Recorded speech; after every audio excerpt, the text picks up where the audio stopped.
Exercise 1.3 का question number 7 देखते हैं क्या है। Consider function such that real values put करने पे हमें रियल वैल्यूज मिलेंगी।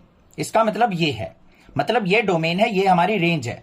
Given by f x equal to 4x plus 3 so that f is invertible, find the inverse of f. हमें क्या करना है, इस फंक्शन को इन्वर्टेबल प्रूव करना है और उसका इनवर्स फाइंड आउट करना है। इन्वर्टेबल के लिए हमें सिंपल सा काम करना है, इस फंक्शन को हम 1 1 और ऑन टू प्रूव कर देंगे तो ये इन्वर्टेबल हो जाएगा। तो सबसे पहले हमारे पास क्या दे रखा है, सॉल्यूशन देखते हैं इसका इजी सा। एफ एक्स दे रखा है हमें 4x प्लस 3 और जो रियल वैल्यूज है, मतलब वैल्यूज जो है हमारी F such that real values put करने पर रियल वैल्यूज मिलेंगी। देखते हैं भाई, इसके लिए हमें क्या बनाना पड़ेगा, एक एरो डायग्राम बनाना पड़ेगा। दो मेथड बताऊंगा 1 1 प्रूव करने के, पिछले क्वेश्चन में भी बताए थे। जो आपका टीचर सुटेबल समझे उस मेथड से कीजिए, ठीक है। कई बार क्या करते हैं, एरो डायग्राम को कोई टीचर बोल दे नहीं इससे तो मैं नहीं मानूंगा, मुझे तो दूसरा मेथड चाहिए जस्टिफिकेशन वाला, तो वो भी बताऊंगा ये भी बताऊंगा मैं, जो अच्छा लगे वो कर लेना।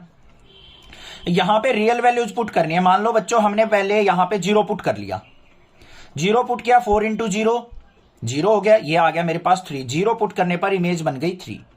फिर मान लो मैंने 1 पुट किया, 1 पुट करने के बाद हमारा 4 और 3 क्या हो गया, 7 इमेज आ गई। 2 पुट किया, 2 पुट करने के बाद मेरी क्या आ गई, 2 4 जा 8 और 8 3 जा 8 और 3 11 इमेज आ गई। तो क्या दिख रहा है मुझे, यूनिक डोमेन पे यूनिक इमेज हमारी मिल रही है। तो क्या हो गया ये 1 1 फंक्शन। तो यहां पे क्या लिखेंगे, for every unique domain, unique domain range is unique, so it's invertible, it's 1 1। क्या हो गया, ये 1 1 फंक्शन हो गया। और यहां पे देखो कोडोमेन और रेंज इक्वल है। कोडोमेन का मतलब होता है राइट वाले ओव्यूल में जितनी भी वैल्यू हो सारी कोडोमेन होंगी, और रेंज क्या होता है, जिनके ऊपर एरो आई हुई हो। कोडोमेन कौन कौन सी है, 3 7 11, और तीनों इमेज बनी हुई है। तो इसका मतलब क्या है, कोडोमेन इज इक्वल टू किसके है, रेंज के। कोडोमेन किसके इक्वल है, रेंज के। सो इट्स ऑन टू, तो ये कौन सा फंक्शन है, ऑन टू फंक्शन भी है हमारा। क्लियर हो गया। तो यहां पे क्या लिखेंगे, as it's 1 1 and onto, so it's no, it's invertible function,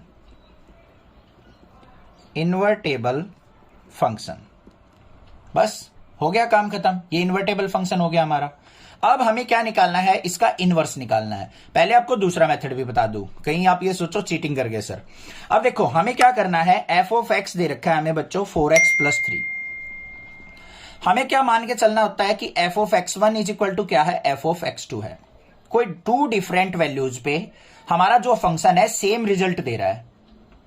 वैसे तो हो नहीं सकता ऐसा कि 2 डिफरेंट वैल्यू पे सेम रिजल्ट मिले, मतलब 2 डिफरेंट डोमेन पे एक ही रिजल्ट मिले, हमें यह मान के चलना होता है। बट लास्ट में हम क्या प्रूव कर देते हैं कि x1 और x2 जो आपने 2 डिफरेंट वैल्यू पुट की थी ना, वो डिफरेंट नहीं है, वो एक ही वैल्यू थी। 2 डिफरेंट वैल्यू पे एक रिजल्ट नहीं हो सकता कभी भी। तो f of x1 is equal to f of x2, इससे हमें x1 equal to x2 prove करना होता है लास्ट में। तो देखते हैं यहां पे x1 पुट करो तो यहां पे रिजल्ट क्या आएगा, 4x1 प्लस 3। x2 पुट करेंगे तो क्या आएगा, 4x2 प्लस 3। 3 से 3 कट गया हमारा, तो यहां पे क्या आ गया, 4x1 is equal to 4x2।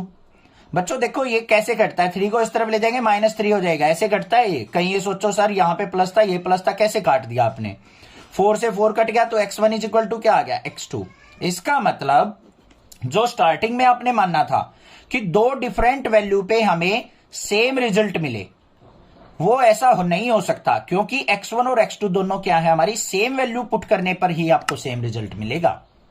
ये थोड़ा सा सोचने वाली बात है, माइंड में अगर सेट करोगे ना। 1 1 क्या होता है, 1 1 का मतलब क्या होता है, 2 अलग वैल्यू पुट करें तो 2 अलग रिजल्ट ही मिलेंगे हमें। तो उसने यही कहा है यहां पे, अगर हम कोई 2 डिफरेंट वैल्यू पुट करते हैं इस फंक्शन में, एक x1 पुट कर दी, एक x2, वैल्यू तो 2 डिफरेंट पुट कर दी, तो रिजल्ट भी क्या होंगे उनके, डिफरेंट होने चाहिए। बट हमने इक्वल मान के चले हैं। इक्वल कब होंगे, जब x1 और x2 जो 2 वैल्यू यहां पे पुट की है वो एक ही वैल्यू होनी चाहिए, अलग अलग वैल्यू नहीं होनी चाहिए। इसको थोड़ा सा माइंड पे प्रेशर डालोगे ना तब समझ में आएगा ये कंसेप्ट। ठीक है, ये बात हो गई। अब हमें इसका इनवर्स निकालना है। इनवर्स निकालना बिल्कुल सिंपल है। फंक्शन क्या दे रखा है, f x is equal to हमें दे रखा है 4x प्लस 3। एफ एक्स में हमारा रिजल्ट आता है तो इसको मान लेते हैं y is equal to 4x plus 3। 3 को ले आओ इस तरफ, y minus 3 is equal to 4x। 4 यहां मल्टीप्लाई में इधर आएगा तो डिवाइड में y minus 3 divided by 4 is equal to x। तो x की वैल्यू आ गई y माइनस 3 बाय 4 और ये हो गया हमारा f inverse y minus 3 by 4। This is the inverse of a function. Clear, समझ में आ गई बात? क्लियर है, कोई दिक्कत नहीं होनी चाहिए। कोई भी प्रॉब्लम हो तो आप मुझसे जरूर पूछे, अदरवाइज चैनल को सब्सक्राइब कीजिए, लाइक कीजिए और शेयर कीजिए। Thank you students for watching your channel.